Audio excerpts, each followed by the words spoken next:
Hey everyone, welcome back to the channel.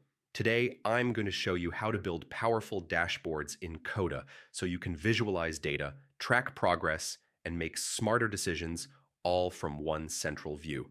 A dashboard in Coda is essentially a page that pulls data from different tables and displays it in a clean visual format. Start by creating a new page in your doc and name it Dashboard. Next, insert views from your existing tables, such as tasks, sales, projects, or KPIs.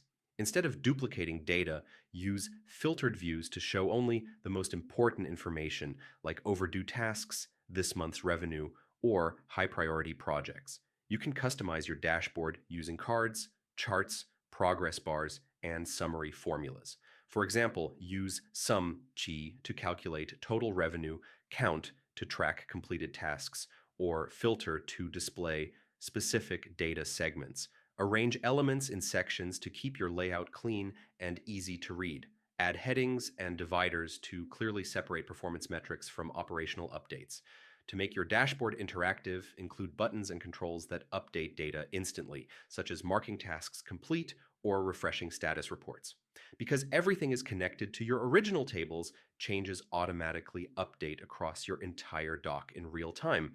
Regularly review and refine your dashboard as your needs evolve. A well-built dashboard gives you clarity, saves time, and helps you focus on what truly matters. That's it for today. If this guide helped you, subscribe and hit the bell icon for more tutorials. Start building smarter dashboards in Coda today and take full control of your data in 2026.